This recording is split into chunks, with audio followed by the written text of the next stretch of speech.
Cuando Ana Torres dio un paso al frente, 150 reclutas esperaban ver a una civil ser humillada por el sargento instructor Moreno. En vez de eso, la vieron ejecutar un movimiento de combate. Era tan secreto que solo los operadores de fuerzas especiales debían conocerlo. El sargento de 118 kilogramos se desplomó como un árbol talado. El silencio que siguió marcaría a Fuerte Bravo por años. Antes de continuar, cuéntanos en los comentarios desde dónde nos ves. La mañana había empezado como cualquier otro martes en Fuerte Bravo, Nuevo León. El sol de agosto ascendía sin pausa sobre la extensa instalación militar. Sus rayos prometían otro día de humedad opresiva, que convertiría el adiestramiento en una prueba de resistencia. Dentro del edificio C, el aire acondicionado luchaba contra el calor. Creaba refugios de aire casi confortables que soldados y civiles buscaban. Ana Torres había llegado a su oficina sin ventanas en el sótano a las 6:30 en punto. Lo hizo como cada mañana de lunes a viernes durante los últimos 3 años. Su rutina era tan predecible como el amanecer. Estacionar en el lugar 17. Usar su credencial en la entrada lateral. Bajar las escaleras de concreto. Instalarse en un escritorio de metal gris con un termo de café. Su espacio de trabajo era un modelo de eficiencia organizada. Tenía sistemas de archivo por colores, carpetas ordenadas por prioridad y un monitor que mostraba el papeleo digital por procesar. A los 32 años, Ana había construido una vida de rutinas cuidadosas y patrones predecibles. Procesaba informes de misión, compilaba inventarios de equipo y mantenía expedientes de personal con precisión metódica. Encontraba consuelo en el orden. Sus colegas la conocían como confiable, callada y ordinaria. Llegaba a tiempo. Cumplía sus tareas sin quejas.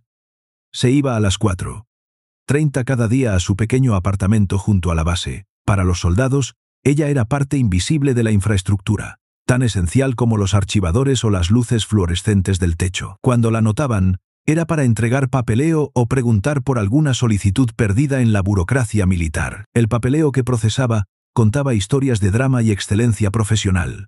Ella las absorbía con la misma atención metódica. Los informes de misión revelaban las personalidades de soldados que nunca conocería en persona, pero cuyas vidas entendía en detalle a través de sus logros y fracasos. El expediente de la sargento primero Patricia Villalobos, por ejemplo, mostraba que superaba los estándares físicos, pero sufría con los trámites para su ascenso. Sus comandantes elogiaban su liderazgo y pensamiento táctico, pero frustraban su dificultad con la burocracia. Otros expedientes, como los del subteniente Miguel Campos o la cabo Jessica Martínez, contaban historias similares de fortalezas y debilidades. Estas historias humanas se filtraban en la conciencia de Ana como música de fondo.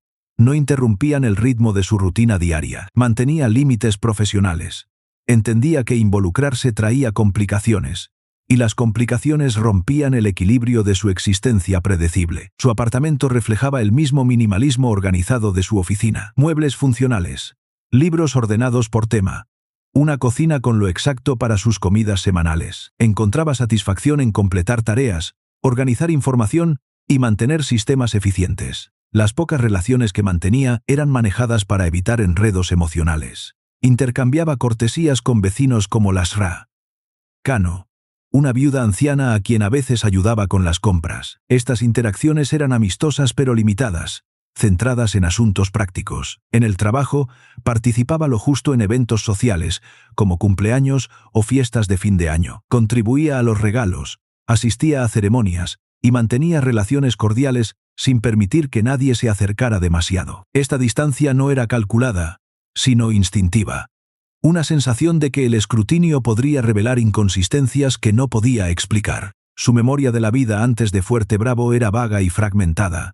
Había aprendido a evitar el tema. Cuando le preguntaban por su pasado, tenía respuestas evasivas que satisfacían la curiosidad sin dar información. Mencionaba la universidad en términos generales, o un trabajo anterior sin detalles, o cambiaba el tema a asuntos laborales urgentes. La estrategia había funcionado. Mantenía su privacidad sin aislarla. Era conocida como alguien que separaba su vida personal del trabajo. Una preferencia común entre contratistas civiles. Esa mañana de martes había revisado informes de un incidente. Un error de navegación había llevado a un escuadrón de reclutas a una zona de fuego real. Nadie resultó herido, pero el papeleo la mantendría ocupada toda la semana. Procesar cientos de informes así le había dado un profundo entendimiento de las operaciones militares. Sabía cómo errores menores podían escalar a problemas mayores. El ejercicio implicaba navegación nocturna para operar en entornos sin GPS. El líder del escuadrón cometió un error de cálculo. El equipo terminó 300 m al sur de su destino, en la ruta de un entrenamiento de artillería. Por suerte, la unidad de artillería hizo barridos de seguridad. Descubrieron al escuadrón perdido a tiempo para cancelar el ejercicio y redirigirlos. El incidente requirió documentación extensa para los investigadores y generó recomendaciones para mejorar la comunicación entre unidades. Ana había pasado la tarde anterior creando una cronología de eventos. Usó registros de radio, datos GPS y testimonios. El trabajo requería atención a detalles técnicos y terminología militar, conocimientos que había absorbido en 3 años, mucho más allá de lo que su puesto administrativo exigía. La mañana transcurrió normal hasta el anuncio por el altavoz a las 10:15. Se solicitaba a todos los contratistas civiles presentarse en la sala de adiestramiento Delta para una demostración obligatoria de tácticas defensivas. El anuncio especificaba que la asistencia era requerida para personal con las acreditaciones de seguridad adecuadas y que la sesión duraría aproximadamente 1 hora. Ana guardó su trabajo, bloqueó su computadora y recogió la pila de carpetas que estaba revisando. Las carpetas contenían más informes de incidentes de varios ejercicios del último mes. Cada uno requería un análisis cuidadoso contra los protocolos de seguridad y procedimientos operativos de Fuerte Bravo. La sala de adiestramiento Delta estaba en el 2º piso del edificio C, un espacio grande usado para reuniones. Cuando Ana llegó, se encontró con otros 30 contratistas y personal de apoyo. Se agruparon cerca de la pared trasera. Una respuesta instintiva al estar en una sala llena de personal militar, claramente más cómodo en ese entorno. El personal civil representaba funciones de apoyo esenciales. Estaba Janet de Recursos Humanos, Marcos de Suministros, Carla de Informática. Eran personas que Ana reconocía de pasillos y cafeterías. Colegas de la infraestructura invisible que mantenía Fuerte Bravo funcionando. Eran profesionales competentes, que apoyaban las operaciones militares sin participar en actividades de combate. El piso principal estaba dominado por 150 reclutas en sillas plegables.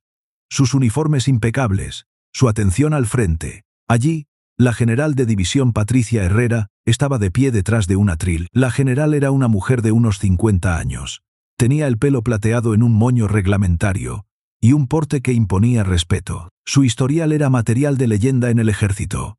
Múltiples despliegues de combate, la condecoración al mérito militar y una reputación de brillantez táctica. La general Herrera se había ganado su reputación con innovación y valor personal a lo largo de más de 25 años de carrera. Su leyenda nació en las montañas de Guerrero, durante intensas operaciones antidrogas.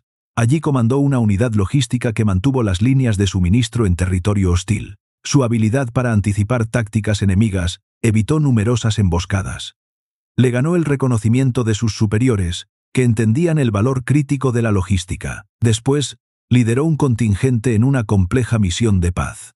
Su pericia militar y sensibilidad cultural fueron clave para entrenar a fuerzas locales. Su carrera se consolidó al mando de una brigada de combate en Michoacán, una de las zonas más peligrosas del país. Su liderazgo demostró brillantez táctica y una preocupación genuina por sus soldados, cualidades que la convirtieron en un modelo a seguir. Detrás de la general, el sargento instructor Moreno preparaba las colchonetas y el equipo. Se movía con la eficiencia de quien ha hecho esto incontables veces. Moreno era una figura imponente. Un coloso de 1.93 m y 118 kg de puro músculo, forjado en 19 años de servicio. Su uniforme estaba impecable. Su porte era perfecto. Su presencia llenaba la sala con un aura de poder controlado. La carrera de Moreno empezó en infantería a principios de los 2000. Se ofreció para los despliegues más duros en la guerra contra el narco, probando sus límites físicos y mentales. Su desempeño bajo fuego le consiguió ascensos rápidos y asignaciones en unidades especializadas que conducían operaciones de alto riesgo. Pasó a ser sargento instructor por su deseo de compartir su experiencia de combate con los soldados más jóvenes. Tenía fama de exigir excelencia, pero con una preocupación genuina por el desarrollo de sus reclutas. Sus métodos estaban diseñados para empujar a los soldados más allá de sus límites.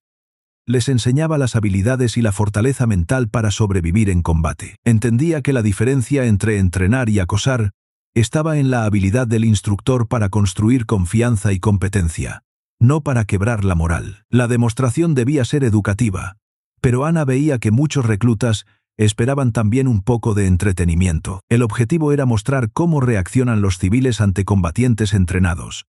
Para que los soldados entendieran la importancia de protegerlos en zonas de operación, la general Herrera empezó su presentación. Describió escenarios que los soldados podrían encontrar. Habló del impacto psicológico de la violencia, la importancia de la conciencia situacional y la responsabilidad del militar profesional de proteger al indefenso. Su voz transmitía la autoridad de quien ha visto el combate de cerca y entiende la importancia de vida o muerte de lo que discutía. Encontrarán poblaciones civiles atrapadas en situaciones peligrosas, explicó la general. Entender cómo reaccionan bajo estrés es esencial para planificar operaciones de protección y evacuación. Describió misiones complejas que requerían no solo pericia militar, sino también una comprensión psicológica del miedo en individuos no entrenados. Mientras la general hablaba, la atención de Ana se desvió hacia los movimientos del sargento Moreno. Había algo en su forma de moverse. Desencadenó una cascada de sensaciones a medio recordar. El ángulo de sus hombros, la distribución de su peso, la distancia que mantenía de amenazas potenciales. Era como ver un baile que una vez supo de memoria, pero cuyos pasos había olvidado. La sensación era familiar pero inquietante, como tener una palabra en la punta de la lengua. Mientras Moreno probaba las colchonetas, Ana se encontró analizando sus movimientos con un detalle sorprendente. Notó cómo favorecía su pie izquierdo, sugiriendo una vieja lesión. Observó cómo se posicionaba para mantener contacto visual con todas las salidas. Un hábito de entrenamiento extensivo. Estas observaciones llegaron automáticamente, sin esfuerzo, como si aplicara un conocimiento que no recordaba haber adquirido. El marco analítico se sentía natural, pero no podía recordar haber estudiado tácticas de combate. Era como descubrir que podía hablar un idioma que nunca había aprendido. El ritual de Moreno incluía comprobaciones sutiles.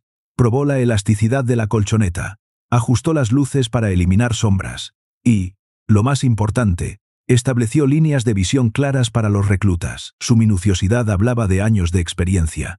Sabía que el exceso de confianza era el enemigo de la seguridad. Su preparación reflejaba un profesionalismo y una preocupación genuina por la seguridad de todos en la sala. Revisó las barreras portátiles, verificó el equipo de seguridad, confirmó la ventilación de la sala. Cada elemento fue ejecutado con precisión. Cuando la general Herrera pidió un voluntario del personal civil, la reacción fue una incomodidad predecible. El personal administrativo miró al suelo. Esperaban evitar el contacto visual. Janet de Recursos Humanos se escondió detrás de un técnico. Marcos de Suministro se acercó a la salida de emergencia. Su renuencia era comprensible. Eran profesionales cuyas carreras evitaban la confrontación física. Su pericia estaba en la administración y el soporte técnico, no en tácticas defensivas. Los reclutas sintieron la incomodidad y sonrieron con anticipación. Esperaban ver una demostración entretenida de la impotencia civil. Una confirmación de su propia superioridad como soldados entrenados. Sus susurros y risas contenidas aumentaron la incomodidad de los civiles. La anticipación reflejaba una dinámica común. La distinción entre capacidades militares y civiles se enfatizaba para construir espíritu de cuerpo. Los reclutas esperaban ver validado su entrenamiento. Una prueba de que podían manejar desafíos que derrotarían a civiles. Pero algo se agitaba en la mente de Ana. El escenario le recordaba un recuerdo justo fuera de su alcance consciente. Mientras Moreno se posicionaba, la forma en que se movía desencadenó más imágenes. El sonido de rotores de helicóptero en la noche, el peso del equipo en sus hombros, el sabor de la adrenalina.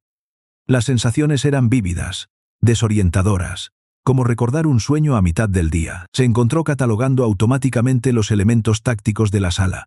Su mente evaluaba rutas de escape, la posición del personal y posibles armas improvisadas. Este análisis detallado de su entorno, desde las salidas hasta la iluminación y los ángulos de defensa, se sentía natural, pero completamente ajeno a su vida como oficinista. Sin entender por qué, y sin planearlo, Ana levantó la mano. «Mi general, yo seré voluntaria». La respuesta fue inmediata.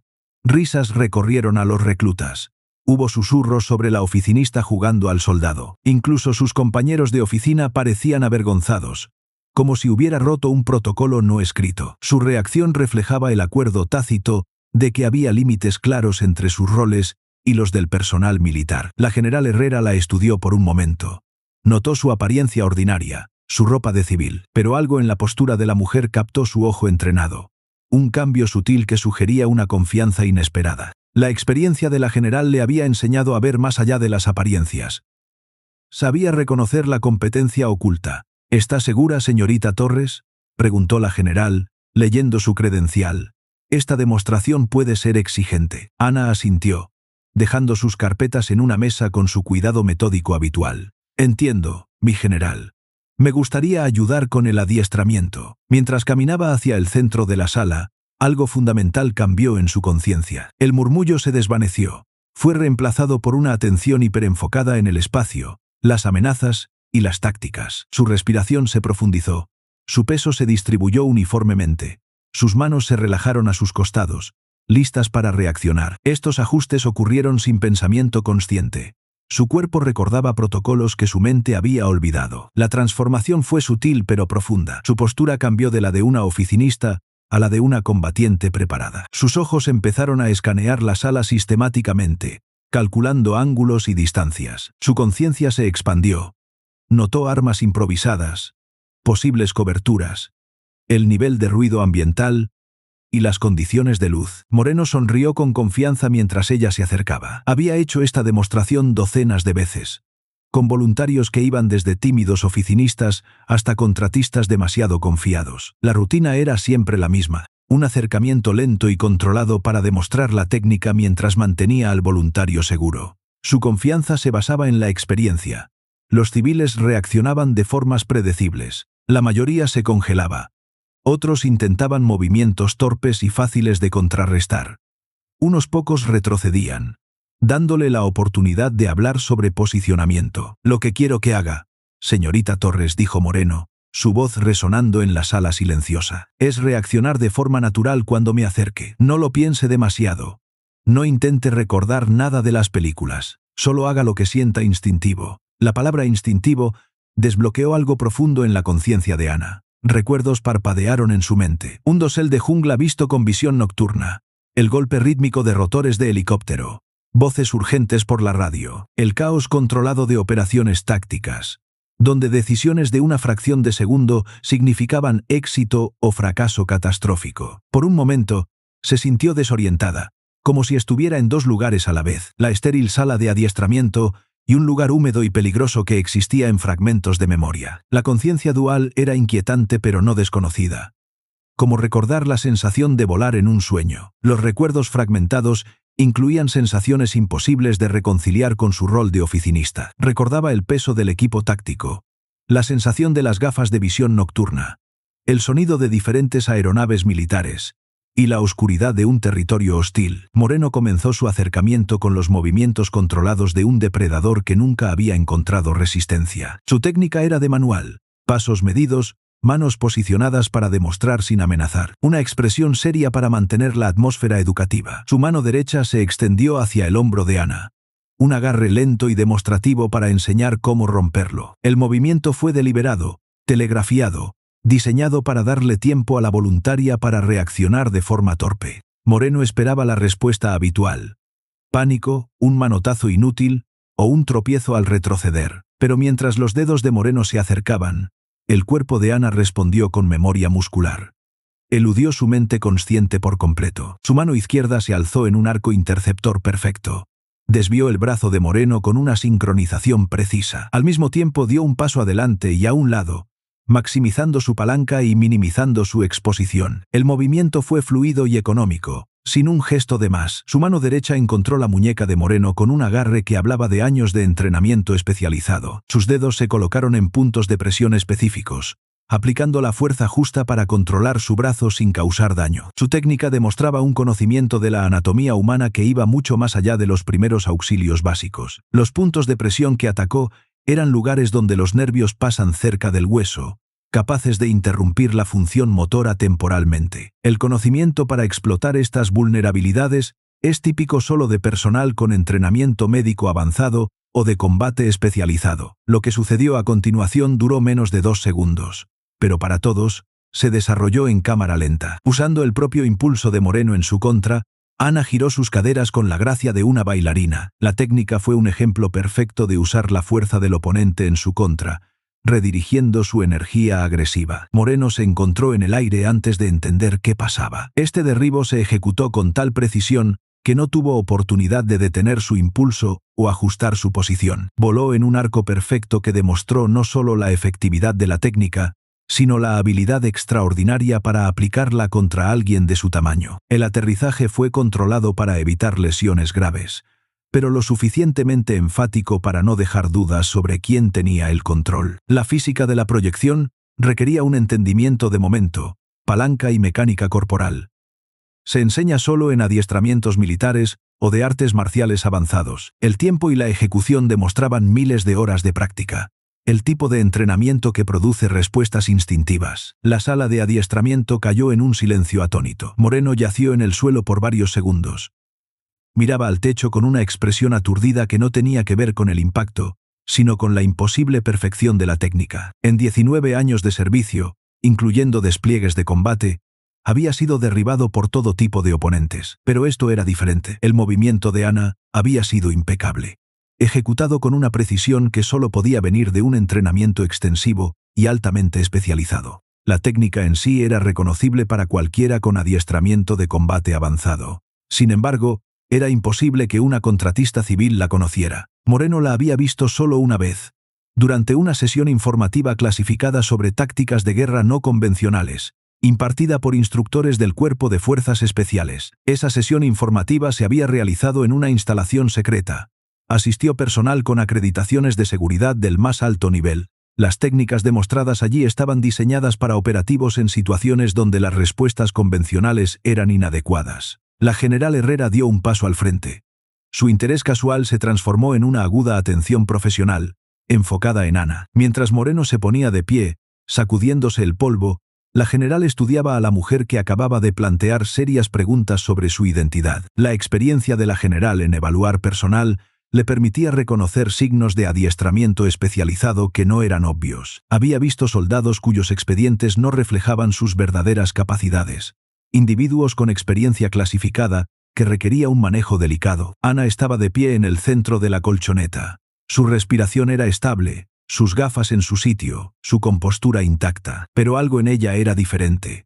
Un cambio sutil en su porte sugería que lo que había hecho no fue suerte, sino un atisbo de capacidades mucho más profundas. La transformación en su postura era evidente para un ojo entrenado. Se mantenía equilibrada, alerta, sus manos relajadas pero listas, sus ojos escaneando el entorno en busca de amenazas. Los reclutas miraban, entre la incredulidad y la emoción. Habían olvidado sus teléfonos, tratando de procesar lo que habían visto. Esperaban ver a su sargento instructor demostrar su superioridad sobre una civil indefensa. En cambio, presenciaron algo que desafiaba todo lo que creían saber sobre quién era peligroso y quién no. El impacto psicológico fue más allá de la sorpresa. Los reclutas experimentaban un desafío fundamental a su entendimiento del adiestramiento militar. Una revelación de que la competencia y el peligro podían venir en formas inesperadas. ¿Dónde aprendió a hacer eso? La voz de la general Herrera cruzó el silencio atónito. Exigía respuestas inmediatas y completas. La pregunta pareció romper el hechizo que se había apoderado de Ana. Parpadeó varias veces, como si recordara de repente dónde estaba. La conciencia enfocada que había controlado sus movimientos se desvaneció. Fue reemplazada por su habitual incertidumbre. Miró a Moreno, que ya estaba de pie, probando el movimiento de su hombro. Luego miró a la general Herrera con una expresión de genuino desconcierto. No estoy segura, dijo en voz baja. Simplemente sentí que era lo correcto. Pero la general Herrera no aceptaba esa explicación. Su expresión dejaba claro que consideraba la respuesta evasiva o evidencia de un problema mucho más serio. La general había visto esa técnica antes, años atrás, durante una sesión informativa clasificada sobre tácticas de fuerzas especiales. La técnica se llamaba la llave fantasma, un movimiento de combate especializado desarrollado por una unidad de élite que operaba en las sombras. Según el material que había revisado, menos de una docena de operativos la habían dominado. La mayoría estaban muertos o desaparecidos. El desarrollo de la llave fantasma fue parte de un programa clasificado. Buscaba crear técnicas efectivas contra oponentes con contramedidas para el adiestramiento convencional. El programa operó en secreto durante años. Fue descontinuado tras fallos operativos que comprometieron la seguridad del personal. La llave fantasma no se aprendía de libros o videos. Requería años de práctica intensiva con instructores que poseían el conocimiento técnico y las acreditaciones de seguridad para compartirlo. Más importante, solo se enseñaba a individuos que operarían donde las reglas convencionales no aplicaban, donde la supervivencia dependía de habilidades que oficialmente no existían. Moreno estudiaba a Ana con la misma intensidad, rotando su hombro. La combinación de tiempo, palanca y fuerza controlada para ejecutar esa proyección contra alguien de su tamaño representaba años de adiestramiento. Eso no se aprendía en un curso de fin de semana ni viendo películas. Los puntos de presión, el ángulo, el tiempo. Todo indicaba un adiestramiento de alguien que entendía el cuerpo humano como un sistema táctico. Moreno solo había encontrado ese nivel de pericia entre operadores de fuerzas especiales y agentes de inteligencia. La precisión de su agarre y los puntos de presión que usó sugerían un conocimiento de vías nerviosas y mecánica de articulaciones. Se enseñaba solo en cursos avanzados de medicina de combate o resistencia a interrogatorios. La aplicación fue perfectamente calibrada para lograr el efecto sin causar daño permanente. Indicaba no solo conocimiento, sino también juicio y experiencia práctica. «Señorita Torres», dijo la general Herrera, acercándose. Su tono no admitía negativas. «Necesito ver su identificación y tener una conversación extensa con usted sobre su historial y adiestramiento». Mientras Ana buscaba su credencial, con las manos temblando, la general Herrera ya calculaba los recursos que necesitaría para investigar. Tendría que hacer una verificación de antecedentes completa, contactar a las agencias de inteligencia apropiadas y determinar cómo una mujer con esas habilidades terminó archivando papeles en un sótano. La experiencia de la general con seguridad de personal le había enseñado que individuos con pasados ocultos a menudo se revelaban inesperadamente, cuando las circunstancias disparaban respuestas que superaban su control consciente. El fenómeno estaba bien documentado entre operativos de inteligencia y fuerzas especiales que habían sufrido traumas que afectaban su memoria. Los reclutas seguían mirando en silencio. Su emoción dio paso a susurros que alimentarían los chismes de la base por meses. Esto no era solo inusual. Era el tipo de evento que se convierte en leyenda militar. La historia que se contaría una y otra vez en Fuerte Bravo. Pero para Ana, lo más inquietante no era la atención ni las preguntas que no podía responder. Era lo natural que se había sentido la técnica. Como si su cuerpo simplemente hubiera recordado algo que su mente olvidó. Los movimientos fluyeron de un reservorio de adiestramiento al que no podía acceder conscientemente, pero que existía en su memoria muscular. La sensación de ejecutar movimientos que se sentían a la vez familiares e imposibles era profundamente desorientadora. Se cuestionaba no solo el origen de la técnica, sino la fiabilidad de su propia historia personal. 25 minutos después, Ana estaba en una sala de reuniones segura que nunca había visto, sentada frente a una mesa de metal, con la general Herrera y otros dos hombres que habían llegado con una velocidad notable. Uno se presentó como el coronel Hernández, del Comando de Operaciones Especiales del Ejército Mexicano. El otro no dio su nombre. Vestía de civil, pero su porte militar y su alerta vigilante delataban una amplia experiencia en situaciones de riesgo. La sala de reuniones no tenía ventanas y era estéril, amueblada con el metal básico de las instalaciones militares seguras. Las paredes estaban desnudas, salvo por avisos reglamentarios y un mapa detallado de Fuerte Bravo. Mostraba áreas que Ana nunca había visto. Las luces fluorescentes parecían más brillantes, creando una atmósfera clínica e intimidante. El diseño de la sala reflejaba una seguridad que iba más allá de la simple privacidad.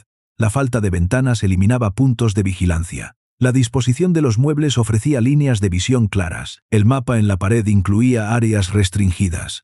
Sugería que la instalación se usaba para actividades de alta seguridad. «Señorita Torres», empezó la general Herrera, abriendo una tableta con lo que parecía ser el expediente de Ana. «Necesito que entienda que su demostración ha levantado preguntas muy serias. Requieren una investigación inmediata. Las capacidades que mostró sugieren un nivel de adiestramiento y un pasado que no se reflejan en sus registros oficiales». Ana se movió incómoda en la silla de plástico. Sentía las miradas profesionales de los tres oficiales. Podía sentir el sudor en su frente a pesar del aire acondicionado. Su boca estaba seca. Su expediente indica que tiene una licenciatura en Administración de Empresas de la Universidad Autónoma de Nuevo León, 3 años de experiencia en logística y apoyo administrativo, y una acreditación de seguridad estándar La general continuó leyendo. No hay mención de servicio militar, adiestramiento en artes marciales o cualquier otra experiencia que explique su habilidad para ejecutar técnicas de combate avanzadas. La discrepancia era exactamente el tipo de inconsistencia que disparaba investigaciones de seguridad exhaustivas. No tengo adiestramiento militar, dijo Ana. Aunque las palabras se sentían incorrectas. Como si recitara un guión que no creía. Al menos, no creo. No recuerdo haber recibido un adiestramiento así. El coronel Hernández se inclinó. Su expresión se agudizó. ¿No recuerda? Es una elección de palabras inusual. La mayoría diría que nunca recibió tal adiestramiento. No que no lo recuerda. ¿Qué recuerda exactamente de su pasado? La pregunta golpeó a Ana como un golpe físico. Se aferró a los brazos de la silla, tratando de acceder a recuerdos detrás de un muro de niebla. Imágenes parpadearon en su conciencia. Rostros que no podía identificar. Lugares que se sentían familiares pero no podía ubicar. Conversaciones importantes pero que no podía recordar con claridad. El esfuerzo por acceder a los recuerdos suprimidos le provocaba sensaciones físicas incómodas, pero extrañamente familiares. Tenía destellos de lugares que existían en su memoria, pero sin conexión a su historia personal conocida. Recuerdo la universidad, dijo lentamente, luchando por formar una narrativa coherente. Recuerdo las entrevistas de trabajo antes de venir aquí. Pero algunos detalles son borrosos, especialmente antes de mudarme a Nuevo León. Tuve unos problemas de salud hace unos años. Afectaron mi memoria. ¿Qué tipo de problemas de salud?, preguntó el oficial sin nombre. Tuve un accidente de auto, respondió Ana. Aunque al decirlo, se dio cuenta de que no recordaba ningún detalle específico. Solo lo que le habían dicho los médicos. Fue hace unos 4 años. Estuve semanas en el hospital. El doctor dijo que podría tener problemas de memoria por el golpe en la cabeza. Hernández y su colega intercambiaron una mirada que Ana no pudo interpretar, pero que la inquietó profundamente. El coronel tomó notas en su tableta. Sus preguntas se volvieron más específicas. Su método de interrogación sugería experiencia en casos de supresión de memoria u ocultación de identidad. Cuénteme del accidente, dijo Hernández. ¿Dónde ocurrió? ¿Qué lesiones sufrió? ¿Recuerda qué hacía justo antes? Mientras Ana intentaba recordar, descubrió que su recuerdo del accidente consistía en información de segunda mano. Recordaba despertar en un hospital. El personal médico le dijo que había estado inconsciente por días tras una colisión. Recordaba a una trabajadora social que la ayudó con el papeleo del seguro. Pero cuando intentaba recordar el accidente, los días previos o detalles básicos de su vida antes de Nuevo León, encontraba lagunas e inconsistencias. Era como si porciones significativas de su historia personal estuvieran detrás de una barrera impenetrable. La idea de que sus recuerdos pudieran ser incompletos o no fiables era profundamente perturbadora. Si no podía confiar en su propio recuerdo, ¿cómo podía estar segura de su identidad? No recuerdo el accidente en sí, admitió. Las palabras sonaron extrañas. El doctor dijo que era normal con lesiones en la cabeza, que algunos recuerdos podrían no volver nunca. Pero recuerdo despertar en el hospital y que me dijeran lo que pasó. ¿Recuerda dónde vivía antes de mudarse a Nuevo León?, preguntó la general. ¿Su historial laboral anterior? ¿Familiares o amigos que la visitaran en el hospital? Cada pregunta revelaba otra laguna en la memoria de Ana. Otro aspecto de su historia que existía solo en fragmentos. No recordaba claramente su trabajo anterior, aunque su expediente decía que trabajó en logística en Veracruz. No recordaba familiares ni amigos de antes del accidente, aunque asumía que debieron existir. La naturaleza sistemática de las lagunas de memoria era cada vez más evidente. La información faltante no era aleatoria. Parecía seguir un patrón consistente, con una modificación deliberada de la memoria, no una simple amnesia. Cuantas más preguntas hacían, más se convencía de que algo andaba muy mal. Las lagunas no eran solo inconvenientes. Eran sistemáticas, como si alguien hubiera editado deliberadamente su historia personal. La entrevista duró más de 2 horas. Los 3 oficiales se turnaron para hacer preguntas cada vez más detalladas. Querían saber sobre su educación, trabajo, relaciones, pasatiempos, viajes. Detalles que deberían ser sencillos pero se sentían inciertos. El coronel Hernández abrió un expediente que parecía más completo que el de la general. Señorita Torres, su demostración de hoy sugiere capacidades extremadamente raras y altamente clasificadas. La técnica que usó contra el sargento Moreno se enseña a menos de una docena de personas en todo el ejército.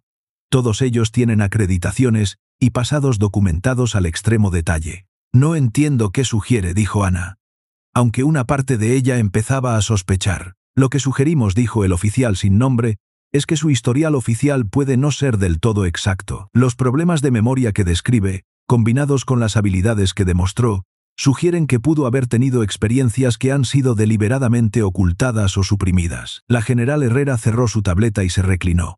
Estudiaba a Ana con una mezcla de curiosidad profesional y preocupación genuina. Señorita Torres, seré directa. Su demostración de esta mañana sugiere capacidades inconsistentes con su historial oficial. Sus problemas de memoria parecen más específicos de lo que un simple accidente de auto causaría. Y sus expedientes tienen anomalías que cuestionan su veracidad. ¿Qué tipo de anomalías?, preguntó Ana, no segura de querer la respuesta.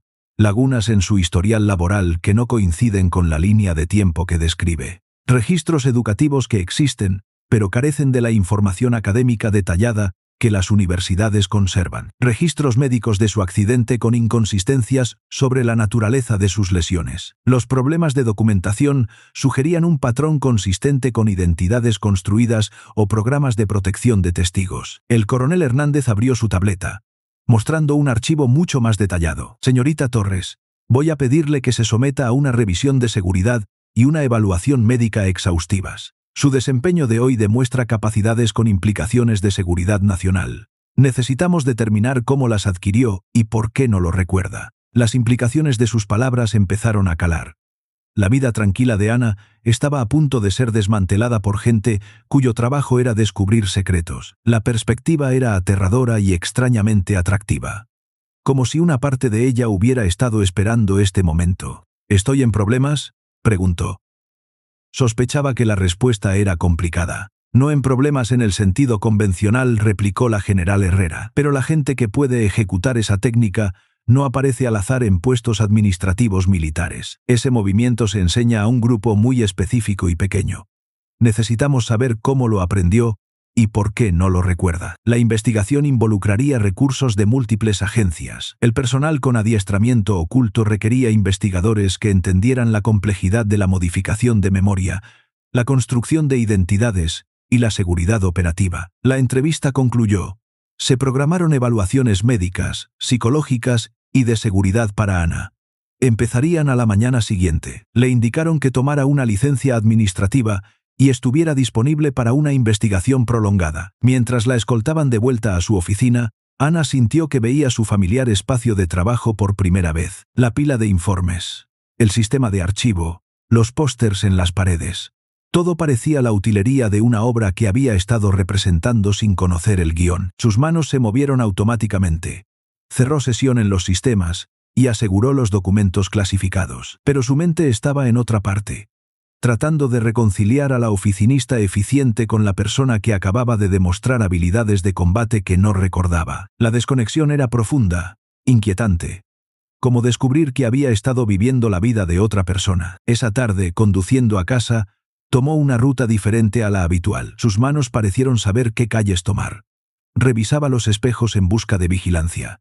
Evitaba intersecciones que se sentían mal por razones que no podía articular. La navegación fue intuitiva, como si siguiera protocolos que no recordaba haber aprendido. Su forma de conducir sugería un adiestramiento en contravigilancia, totalmente inapropiado para su puesto oficial. Las respuestas automáticas indicaban una memoria muscular y patrones de decisión desarrollados a través de práctica experta. Cuando llegó a su casa, estaba segura. Lo que pasó en la sala de adiestramiento era solo el principio de algo mucho más grande y peligroso. La vida tranquila y predecible que había construido estaba a punto de ser desmenuzada, y sospechaba que encontrarían cosas sobre ella que ni ella misma sabía que existían. Su apartamento se veía igual, pero ahora notaba detalles que nunca antes parecieron significativos. La disposición de los muebles para tener líneas de visión claras a todas las ventanas. Los suministros de emergencia en el armario, más completos de lo necesario. El efectivo escondido en una lata de café, más de lo que alguien con su sueldo podría haber ahorrado. Los suministros de emergencia eran particularmente extraños. Había acumulado comida y agua para varias semanas, junto con un botiquín de primeros auxilios que excedía las necesidades del hogar. Había medicamentos para tratar condiciones que no recordaba tener, herramientas para situaciones que no podía imaginar, y equipo cuyo propósito no reconocía, pero que se sentía familiar en sus manos. Los suministros médicos incluían artículos no disponibles en tiendas, vendajes de trauma de uso militar, medicamentos de prescripción especial, instrumentos quirúrgicos para medicina de campo. El sueño, cuando finalmente llegó, estuvo lleno de sueños que se sentían como recuerdos, moviéndose por vegetación densa en la oscuridad, coordinando con compañeros cuyos rostros eran claros, pero cuyos nombres no podía alcanzar. El peso del equipo y las armas que su cuerpo recordaba llevar, aunque su mente consciente no recordaba el adiestramiento para usarlos. Los sueños incluían detalles sensoriales demasiado específicos para ser imaginación. El sonido particular de diferentes helicópteros militares, el olor de la pintura de camuflaje, la sensación del equipo táctico, la fatiga muscular de un adiestramiento específico. Se despertó varias veces en la noche, con el corazón acelerado y la certeza de que alguien vigilaba su apartamento.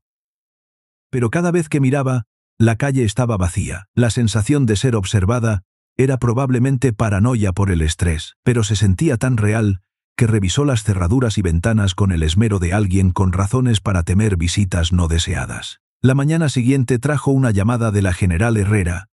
Le ordenó presentarse en una instalación médica en una ubicación desconocida, para evaluaciones que empezarían de inmediato. La instalación no estaba en Fuerte Bravo, sino en coordenadas que la situaban en la Sierra Madre Oriental, lejos de la base y de cualquier lugar concurrido. El viaje de 3 horas la llevó por un terreno cada vez más remoto, carreteras estrechas y poca civilización. Cuando llegó a las coordenadas, encontró un complejo de edificios bajos rodeado de altas vallas y controles de seguridad. Parecía más una instalación de investigación que un centro médico. El diseño de la instalación reflejaba una seguridad extrema, múltiples barreras perimetrales, guardias armados y sistemas de vigilancia indicaban que las actividades allí requerían una protección mucho mayor que la de un hospital convencional. El proceso de control de seguridad fue más exhaustivo que cualquier cosa que hubiera experimentado. Múltiples verificaciones de identidad, escaneos biométricos y entrevistas con personal que hacía preguntas sobre temas que no recordaba haber discutido nunca. El proceso incluía técnicas de evaluación psicológica diseñadas para detectar engaños o información oculta. Las preguntas cubrían temas muy alejados de su historial oficial. Sugerían que el evaluador sospechaba que tenía conocimientos que no estaban en su expediente. La evaluación médica inicial fue realizada por la Dra. Sarah Cano, una psiquiatra especializada en trastornos de memoria y trauma. La Dra. Cano era una mujer pequeña con ojos amables, pero sus preguntas eran agudas, diseñadas para mapear no solo lo que Ana recordaba, sino la forma y extensión de lo que no. Cuénteme su primer recuerdo claro, dijo la Dra. Cano, con su pluma sobre un bloc ya lleno de notas. Ana cerró los ojos, intentando atravesar la niebla que oscurecía todo antes de Fuerte Bravo. Recuerdo estar en el hospital después del accidente. Las enfermeras fueron muy amables, y una trabajadora social me ayudó a entender lo que había pasado. Pero antes de eso, hizo una pausa, frustrada por los espacios en blanco. Es como intentar recordar un sueño después de horas de estar despierto. Sé que pasaron cosas, pero no puedo enfocarlas. Las evaluaciones médicas que siguieron fueron más invasivas y completas que cualquier cosa que hubiera experimentado. Resonancias magnéticas mostraron la estructura de su cerebro con extraordinario detalle. Análisis de sangre buscaron rastros de sustancias que pudieran afectar la memoria. Y evaluaciones neurológicas probaron sus reflejos, buscando capacidades de las que podría no ser consciente. La parte más inquietante fue la revelación gradual de que su cuerpo sabía cosas a las que su mente no podía acceder. En las pruebas de aptitud física, su rendimiento superaba con creces lo que su trabajo sedentario sugeriría. Cuando le pidieron demostrar técnicas básicas de autodefensa, sus movimientos fueron fluidos y competentes, a pesar de no tener conocimiento consciente de ello. Las evaluaciones físicas revelaron capacidades inconsistentes con su historial oficial. Su estado cardiovascular, memoria muscular y coordinación indicaban años de intenso acondicionamiento físico bajo supervisión experta. Al tercer día de evaluaciones, la Dra. Cano se sentó frente a ella con una carpeta gruesa. Su expresión era más seria de lo habitual. Ana dijo, usando su nombre de pila por primera vez: necesito prepararla para información que puede ser difícil de procesar. Las evaluaciones médicas han revelado anomalías. Sugieren que su pérdida de memoria no fue enteramente resultado del accidente que describió. Ana sintió un vuelco en el estómago. Aunque había estado esperando este momento desde la confrontación con Moreno. ¿Qué tipo de anomalías? Las resonancias magnéticas muestran evidencia de intervención quirúrgica en áreas de su cerebro asociadas con la memoria. Las cicatrices son consistentes con técnicas experimentales usadas para compartimentar o suprimir recuerdos traumáticos. Para proteger la salud psicológica del paciente, las palabras la golpearon como un golpe físico. Se aferró a los brazos de su silla mientras las implicaciones se registraban. ¿Está diciendo que alguien me hizo olvidar cosas deliberadamente? Ladrá. Kano asintió lentamente, con una expresión compasiva pero profesional. Los procedimientos parecen haber sido realizados hace unos 4 años, coincidiendo con su supuesto accidente de auto. Sin embargo, hemos accedido a los registros médicos de ese incidente. Contienen inconsistencias que sugieren que el accidente pudo haber sido una tapadera para su tratamiento y reubicación. Mientras las implicaciones de lo que oía calaban, Ana sintió que los cimientos de su vida se desmoronaban. Todo lo que creía saber sobre sí misma, su historia personal, podría ser una elaborada ficción, diseñada para ocultar algo que una vez supo pero que le hicieron olvidar. ¿Quién soy?, preguntó, su voz apenas un susurro. Eso es lo que estamos tratando de determinar, replicó Ladrá. Kano, pero basándonos en sus habilidades de combate y la sofisticación de los procedimientos de modificación de memoria, es casi seguro que estuvo involucrada en operaciones altamente clasificadas. La pregunta es si fue una participante voluntaria o si estuvo involucrada en otra capacidad. En los días siguientes, Ana se sometió a tratamientos experimentales, diseñados para desbloquear cuidadosamente los recuerdos suprimidos sin causar trauma psicológico. El proceso fue agotador, lleno de fragmentos de experiencias que se sentían a la vez reales e imposibles. Empezó a recordar instalaciones de adiestramiento en lugares remotos, donde hombres y mujeres llevaban sus cuerpos y mentes más allá de los límites humanos, preparándose para misiones nunca reconocidas oficialmente. Recordó inserciones nocturnas en territorio hostil, moviéndose a través de posiciones enemigas como un fantasma, coordinando operaciones complejas con compañeros cuyos rostros se aclaraban, pero cuyos nombres seguían fuera de su alcance. Lo más perturbador, empezó a recordar a otros como ella, individuos seleccionados por sus capacidades únicas, entrenados sistemáticamente para convertirse en algo más allá de soldados convencionales. Eran profesionales que operaban en las zonas grises entre la doctrina militar oficial y la negación plausible. El avance llegó al 6º día de tratamiento, desencadenado por una pregunta inocua sobre su música preferida. Mientras decía que le gustaba la música clásica porque la ayudaba a concentrarse, una avalancha de recuerdos asociados rompió las barreras en su mente. «Mi nombre no es Ana Torres», dijo de repente. Su voz tenía una confianza y autoridad que no estaba ahí momentos antes. «Soy la capitana Alejandra Cárdenas, del Comando de Operaciones Especiales del Ejército Mexicano, Fuerza de Tarea Omega». Ladrá. Kano se inclinó, olvidando su pluma mientras observaba la transformación. «Cuénteme sobre la Fuerza de Tarea Omega». Los recuerdos llegaron lentamente al principio, luego con creciente velocidad y claridad. La Fuerza de Tarea Omega había sido una unidad experimental, compuesta por individuos con una aptitud excepcional para la guerra no convencional. La unidad era deliberadamente pequeña. Solo 12 operativos trabajando en equipos de 3 o 4. Estaban entrenados en múltiples disciplinas, desde combate hasta inteligencia y especialidades técnicas. Les permitía operar de forma independiente en entornos hostiles por largos periodos. Alejandra recordó a sus compañeros con una claridad asombrosa. Marcos Rodríguez, el especialista en comunicaciones, podía establecer contacto seguro desde cualquier lugar del mundo. Jennifer Vargas, la médico, que salvó más vidas de las que quitó, aunque su récord de eliminaciones era impresionante. David Peña, el experto en demoliciones, podía fabricar explosivos con materiales de ferretería y entendía la física de la destrucción con precisión científica. Pero, lo más importante, recordó la misión que salió catastróficamente mal, la operación que resultó en la disolución de la Fuerza de Tarea Omega y su propia desaparición en el programa que creó a Ana Torres. «Operación Ocaso», dijo.